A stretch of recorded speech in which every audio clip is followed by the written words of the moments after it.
Vamos a empezar con una pregunta. ¿Puede un pueblo forjar su propio futuro sin tener un país reconocido? Bueno, hoy vamos a sumergirnos en El libro del Kurdistán. Y es que esta obra es mucho más que una simple narración, ¿eh? Es un viaje de verdad a la identidad y a las ideas políticas de un pueblo que está justo en el corazón de uno de los conflictos más complejos de hoy en día. Vale, vamos al lío. El libro arranca con una palabra para definir al pueblo kurdo que es, es que es potentísima, es definitoria, supervivientes. Ojo que no se refiere a que son solo un grupo étnico más. No, no, son el resultado de haber resistido a la historia misma. Casi nada. Sección 1. Supervivientes de la historia. Y claro, para entender de verdad qué significa eso de ser supervivientes de la historia, lo primero es ver quiénes son los kurdos, o al menos qué retrato nos pinta el libro de ellos. Y es que el libro nos los describe como un pueblo lleno de contrastes, ¿eh? Por un lado, gente amistosa, valiente, incluso poética, con un sentido de la familia muy fuerte. Pero por otro, están endurecidos por climas muy duros, por la adversidad constante, por tener que enfrentarse siempre a vecinos muy poderosos. Son inconstantes en muchas cosas, dice el libro, pero en una cosa no fallan nunca, en su identidad nacional. Esa dualidad es lo que los ha forjado, su tierra y su historia de lucha. Y todo esto nos lleva a su deseo más profundo, a la raíz de todo. Lo que de verdad les mueve, el motor de su historia, es algo tan fundamental como esto: libertad, espacios libres y sobre todo mantener sus raíces. Esa necesidad de libertad y de conexión con su identidad es inquebrantable. Segunda sección.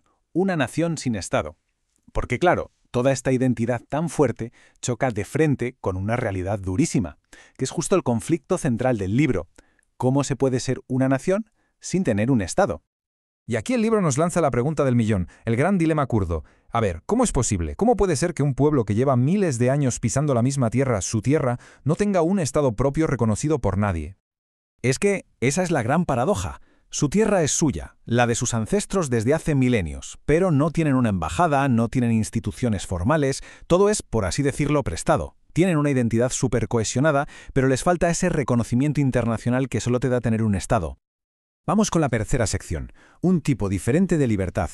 Porque ante este problema, que parece no tener salida, el libro pone sobre la mesa una visión alternativa para el futuro. Y es una visión, la verdad, radical y fascinante, a partes iguales. Aquí es donde llega la idea que es quizá el corazón del libro, el confederalismo democrático. ¿Y qué es esto? Pues es un modelo político, una teoría del líder kurdo Abdullah Öcalan, que propone algo radical. La idea es, en lugar de aspirar a crear otro Estado-nación burocrático, con sus fronteras y su poder central, ¿y si directamente disolvemos ese concepto? ¿Y si lo sustituimos por comunidades autónomas, autogobernadas, basadas en la democracia directa? El contraste es brutal, ¿eh? Por un lado tenemos el Estado-nación de toda la vida, poder centralizado, burocracia, una identidad definida desde arriba. Y por otro, el confederalismo democrático. El poder reside en las comunidades locales, se practica la democracia directa y la gente tiene autonomía para decidir sobre sus propios asuntos. O sea, la meta no es crear un Kurdistán como un país más en el mapa, sino construir un tipo de sociedad completamente diferente, desde la base, desde los cimientos. Y claro, esta filosofía va más allá de lo político. También llega a la economía. La cita de Öcalan lo deja clarísimo.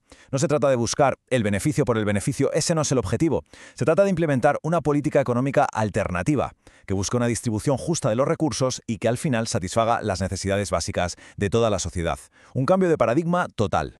Sección cuarta. La lucha por el futuro. Porque todo esto, que suena muy teórico, no es solo una idea en un papel. Para nada. Se está intentando poner en práctica, se está poniendo a prueba ahora mismo, en la vida real. ¿Y dónde? Pues en medio de la lucha por el futuro, en una de las regiones más inestables del mundo. Es que su lucha no ocurre en el vacío, ni mucho menos. El libro los presenta como un filtro contra el fundamentalismo en el Oriente Medio actual. O sea, los sitúan en el mismísimo epicentro de un conflicto que es global, actuando como una especie de barrera de contención. Y es una batalla en muchísimos frentes, ¿eh? No es un solo enemigo. Estamos hablando del Estado Islámico, de estados vecinos que son hostiles, del caos absoluto que es la guerra civil siria y, por si fuera poco, también de divisiones políticas internas. El libro deja muy claro que lo que hay en juego es increíblemente alto. Y para que entendamos contra qué están luchando, el libro incluye relatos como este de una cooperante. Es desgarrador. Habla de secuestradores, jóvenes europeos, británicos y franceses, que decapitaban con una frialdad absoluta o violaban a niñas que apenas habían tenido la regla. Este tipo de testimonio ancla todo ese conflicto geopolítico en algo muy real, muy humano, muy visceral. Pero en medio de todo ese horror hay una resiliencia que es asombrosa. Hay un momento en el libro en que un personaje, en Erbil, se da cuenta de que las calles de la ciudad están llenas de vida, repletas de gente, mientras los yihadistas están a menos de 50 kilómetros.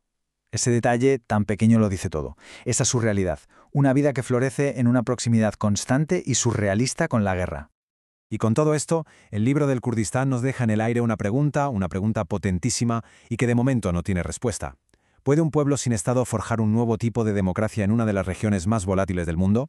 Es el testimonio de una lucha que va mucho más allá de ellos mismos. Es una lucha por la supervivencia, sí, por la identidad, claro, pero también, y quizá esto es lo más importante, por el futuro mismo de la idea de democracia.